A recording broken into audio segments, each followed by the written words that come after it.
shout out to Top Shot Talk. You jumped on his live stream yesterday, and one of the things that he had mentioned, I kind of want to expound upon a bit, is he had asked about the whole sound of the moment. Like, why isn't there any sound? Like, you guys have music over it, which, I mean, that's cool. But one of like the integral parts of the emotion that moment carries and adding more context is the sound of the game. And I understand like maybe getting the announcers is a little tough, but I'm curious as to why like the in-game sound isn't something that's there.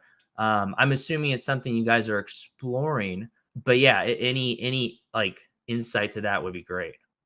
Yeah, it's definitely something that like we sort of share the community's enthusiasm for, because I agree, like, and sort of both examples of what you said are just totally true. Like famous, iconic, like play calls.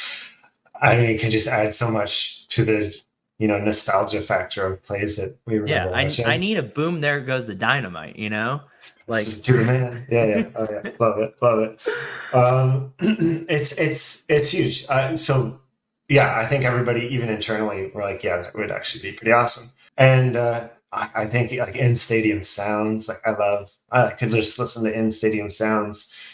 Sometimes like playing 2K, I would turn the commentators down just so I could hear like the sneakers squeaking and like the sound of the dunks and stuff like that. So yeah, I agree. Like they would add a big part to the moment, and it's something that like is on our radar. But I think there's like hurdles that you mentioned, the licensing hurdles. Like I couldn't even give you the specifics on that, but it would just be like a negligible lift to do that. And I think even from an engineering side, and potentially even from like a sourcing side, like I'm not sure that those like really like those pipelines have really been sort of refined and nailed down, like what that would look like. So it would be cool to explore it, and I think there's interest to explore it. But like we're just so busy trying to work on other parts of the product. Yeah, you guys got a lot going on. But definitely, no, I agree. Like I'm a big fan of that concept. So is it if you don't know this, just it's totally fine. We can even cut it. But like, is it because like the stadium sound is coming through the same announcer's mic, so it's like all the sounds on one track as opposed to like a separate track of stadium sound and a separate track of like the announcer's like commentary? Yeah, like I think they've got mics all over the place, and sometimes when we get that, like every now and then we'll get sort of raw footage that does have the stadium sound. Half the time it's just like silent. Half the time, it's just okay. There's because we've never like had a system in place where we need consistent sound. Like we don't get consistent sound. Interesting. However, like just from where I stand, like. Well, as I watched, this sort of footage coming to our system, I can be like, oh, this is, one you can hear, half of them you can't hear. But like even I think it was the Jalen Green dunk. That's the one that I was talking about on Twitter, and that's the one that they brought up yesterday. Weird dunk sounds or whatever. I saw that tweet. Yeah. Like it's such a fun part, and I was watching the sort of source footage that didn't have the play-by-play.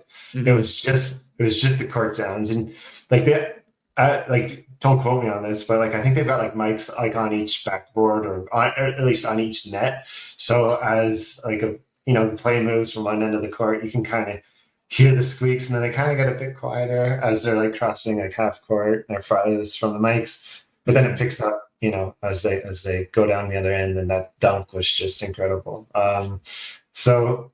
Yeah, I don't know. I don't know that what that would entail like completely from a logistics side of things, but it wouldn't be like flipping on a switch, it wouldn't be like getting a signature and then flipping on a switch. I think there'd be some we'd be putting the engineers to work on our end and probably on the NBA's end as well. Yeah, if the clips are coming sometimes without sound, you'd have to establish a whole different type of like file sharing where like here's the sound accompanied with this clip and all that, and they might not. The NBA might not even have something set up for that. And then like so there'd be a lot of questions we'd have to answer one day. One day, I'll keep pushing for it.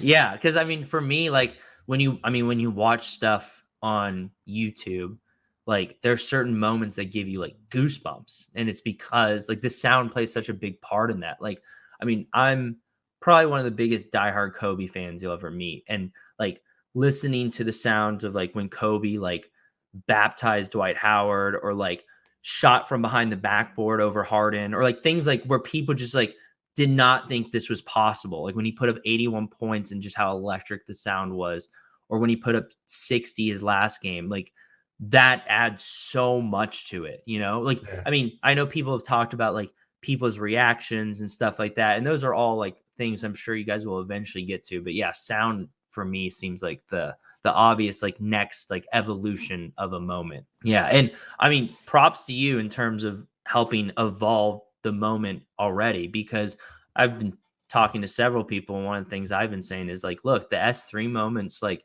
the thumbnail like highlight combination is just leaps and bounds better than series 1.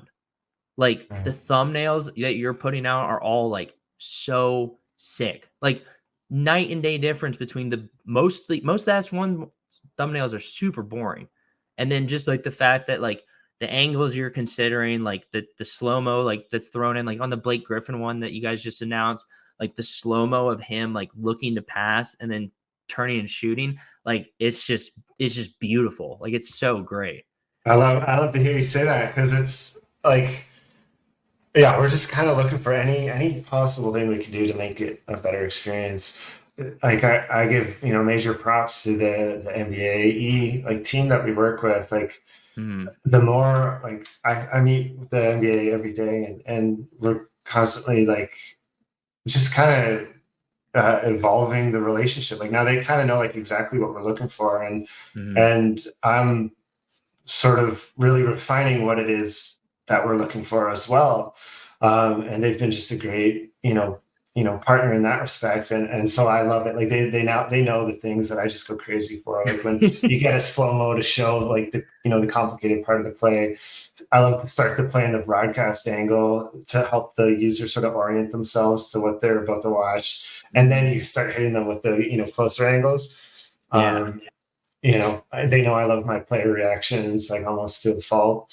Yeah. So it's just been great, and I'm happy to sort of hear that is being sort of like noticed. Yeah. And It we had fun with really that. should. Like even going back to the playoffs last year, like when we finally got the kind of the okay to start using like phantom cam footage, like I was, I was on cloud nine. I'm like, I put my director's cap on, and I'm like, can we focus on this? Can we get this reaction? And like even the Giannis block, like first things first, like when you're taking like phantom cam footage and now just taking a vertical slice of it, like it can be a bit.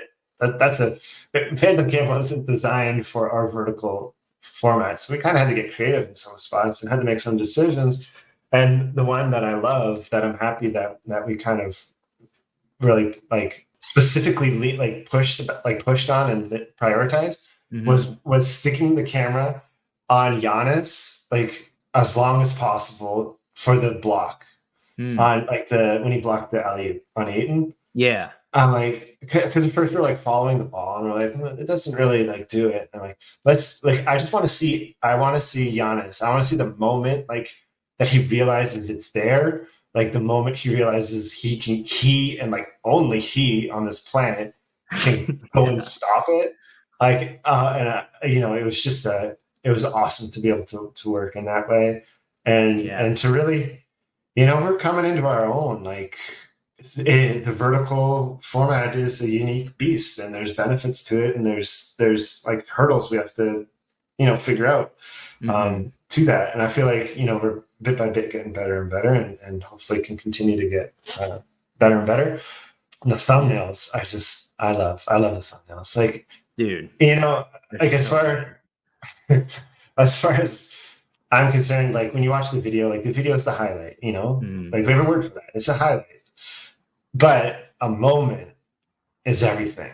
Like a Mhm. moment is like in my mind, like the second you click to reveal, and then you're like you see the picture like in the corner of your eye, and I feel like there's a big opportunity to sort of set the stage for the viewer, like when they click into the moment, like Mm-hmm.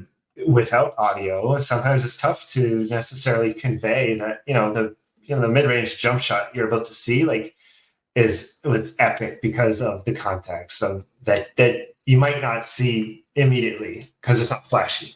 Mm-hmm. So I think with the thumbnail, we have an opportunity to sort of pick what sort of mindset we want the collector to be in, like when they go watch that moment. Like if you see like Jason Tatum pointing up like at the rafters, then like there might be more to this moment than it just being whatever, a dunk that was in the top 10 that week. Like, Yeah. and I think that's his first like 60-point game or something. And like I love just game winner celebrations in the pick, so people know when they click through to the moment, they're doing so already kind of with an idea of what to expect, and I think that can sort of shape and inform how they view it for the first time. And I think first impression is sort of really a big part of that. I love watching pack openings and watching what people Arguably care the best about. part of Top Shot. Yeah, it is, and I live vicariously through all of you guys. Like, anybody that opens a pack, I'll watch it. I'll watch it. I'll watch to see people's face, to see what people care about. Mm-hmm. Like see people read the description, how they read the descriptions, and stuff like that. If they read the descriptions, I'm a total like nerd when it comes to just consuming our own products. So Yeah, well, I mean, and that attention to detail, I think, really shows. I think one thing also about moments with the whole thumbnail is like every time you look at your moment collection, you're not necessarily going to watch the actual right, moment. You're right. going to scroll through them, and like having that grid or just that collection of like incredible thumbnails really like pops. Like it Yeah, brings it to life for it sure. And does. Yeah. yeah, it's You spend so incredible. much more time. You spend so much more time with the thumbnails than with the video. Yeah, you really do over So time for sure, for sure. we're getting to a point now, even where like on the radar of things that we need to be mindful of is, I love to get an action shot if we can, or a picture that tells a story. But if you Mhm. can't, sometimes the fallback is like a generic picture. And a lot of the generic pictures that get snapped up by like sports photographers all around the world is the dribbling like out at half court picture. You get the crop, it's similar crop. And now we've had enough moments where like there's situations where you've got the same player in the same jersey in the same pose, and I'm like, oh, this is something I have to be aware of as well. So like not every one of your pictures is like more or less similar, Yeah. which Yeah. makes spicing it up in any way that we can, Interesting. fun without abusing that. Like I Mhm. still want people to be able to, if a picture is really unique, then the moment is probably really unique. Yeah. Uh, And you or want people to be able to look at like when you search for a player and there's like 5 years from now there's 30, 40 moments, you don't want them to look and be like, "Okay, the moment I want is one of these 4." They all look yeah, kind of the same. Like they should be super distinct and like unique to some degree for sure.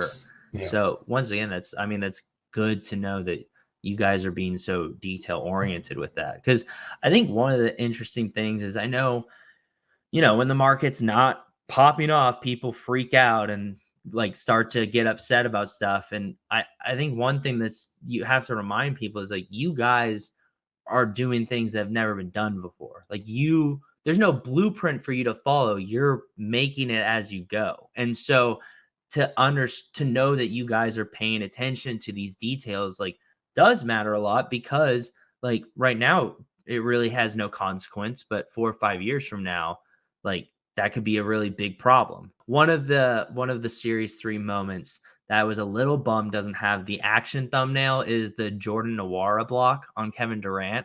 oh yeah, Yeah, so that was at the opening game that I got to see.